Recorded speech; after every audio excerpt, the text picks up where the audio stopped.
What up, guys? I'm going to break down this EJ position for you guys very shortly, but before I do, just quickly want to say that this is a setup that plays out pretty often, and once you see this setup play out, it's very important to capitalize on this move. Otherwise, you'll be sitting on the sidelines and missing out, unfortunately. So make sure you really get book out if need, and just really digest this information as we go through this video. And obviously, well, I guess you can go ahead and not necessarily backtest it straight away, but maybe dive into the free course that I have. You can find in the link below in the description. It's completely free. Go ahead and check it out. And it just pretty much shows you the foundations, the way we trade. But yeah, this trade is fully sent out to my academy as well. So obviously, if you want to receive my daily analysis and etc., then I would highly recommend to join the academy. But obviously, if you want to start off with the free course to just kind of get an understanding of the system, or maybe you want to just learn a bit more about myself and the way that I trade before you fully invest into the academy, then that's absolutely fine to do so. But obviously, again, the analysis is inside the academy. I sent this analysis out earlier, and the trade idea, which obviously played out, and also a couple of the students had caught this trade as well. As you can see here, Alan and Errol, they're the they're kind of only two, I guess, that kind of posted their chart screenshot in P&L. The others just kind of talked about it and said, oh, thanks for the idea, Luke, I took the trade, whatever, right? And some DMs and whatnot. But what I will go ahead and do is just quickly go ahead and remove these, and then we'll dive into the trade itself. So there wasn't really much hard time from involvement. A lot of the, I know I said that kind of a lot of the trades, but that's kind of necessarily true. I mean, if we look at the daily time frame, right, we've seen here, what do we see? Well, when we look at the details, as you can see here, we previously inside of this bullish range high and low to the left there, down here. Okay, what did then price do? Well, then obviously put in a new high, so obviously it broke structure. Now, again, this goes back to structure 101. When price breaks significant structure, you can usually expect a pullback, sometimes a reversal in some cases. But in this case, the range is still bullish, but primarily, obviously, significant structure break means potential pullback at some point. When we jump onto the 4-hour time frame, you can see here that it looks pretty overextended. You know, this is a pretty big H4 range.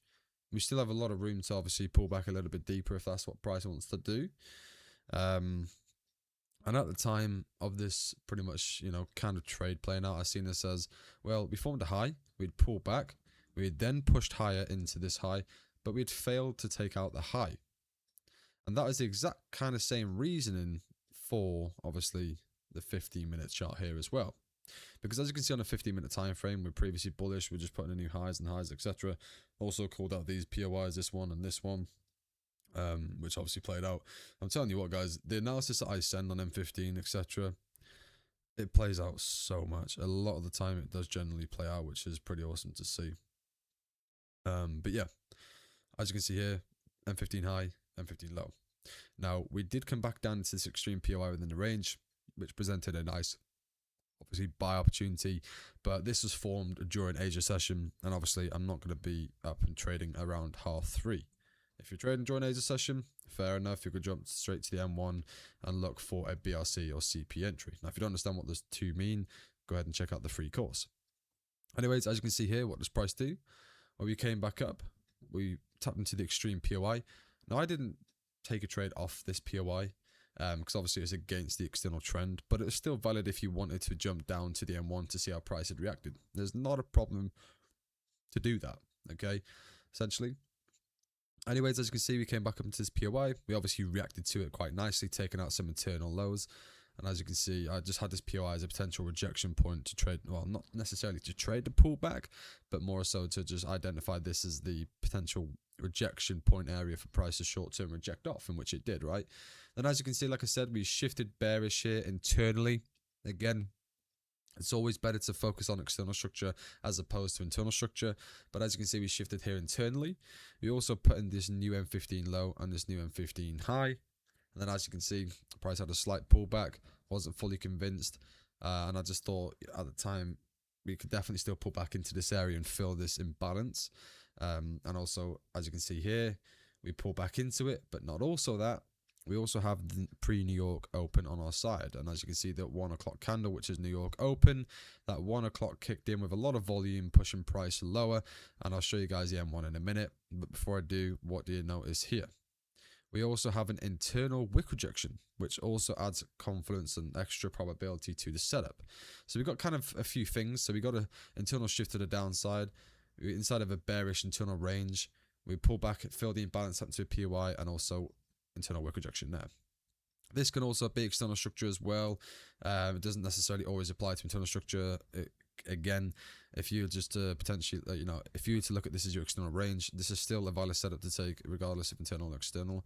Obviously, it's always better to focus on the external. This is a bullish range, but just due to, the failure swing and the H4 failure swing and the high time frame looking pretty overextended and potentially pulling back after a significant daily break, I just kind of anticipated that, obviously move backwards, right?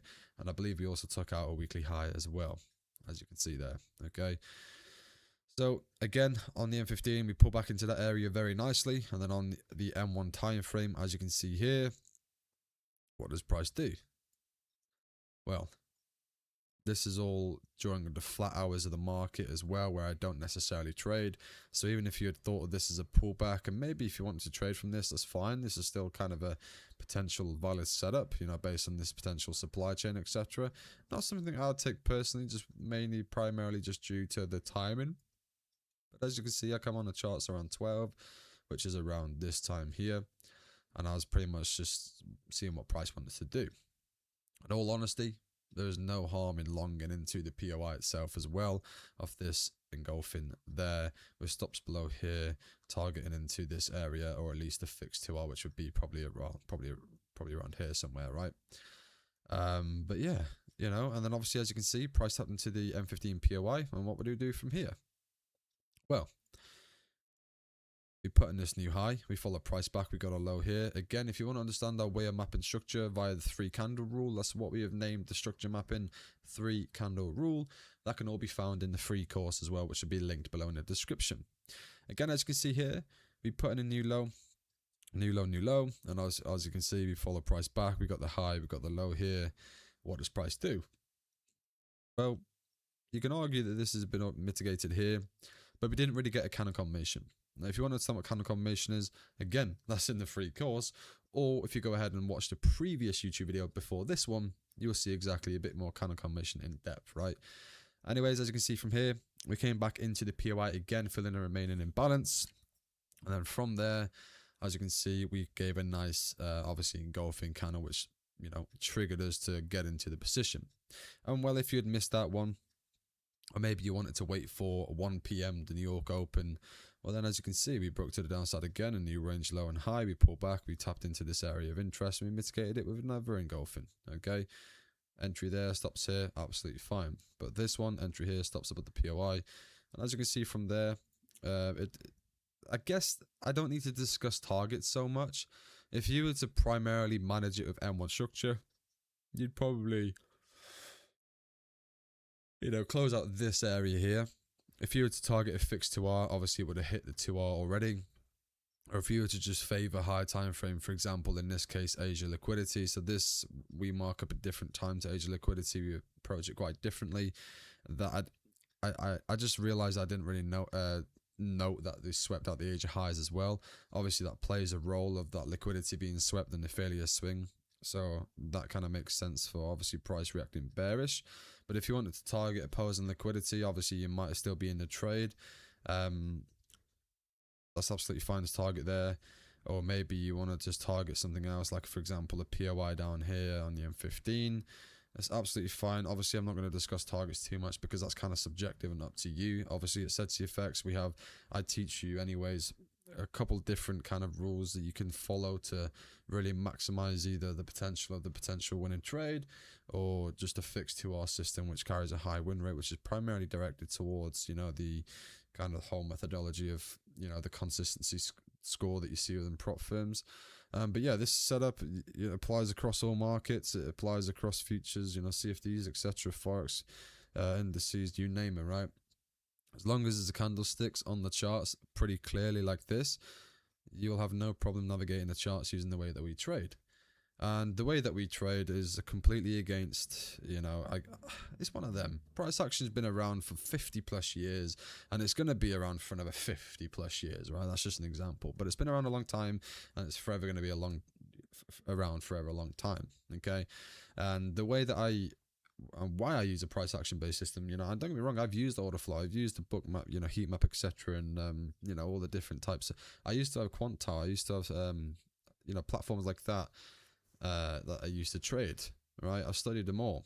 I've studied different types of I guess systems and strategies, but this for me, this is the most simple price action based system. You don't need to pay for any data. You can literally trade this for free. The only thing you have to pay for is the prop from challenges, or if you have your own money, put it into a fund and your own brokerage account, which is absolutely fine.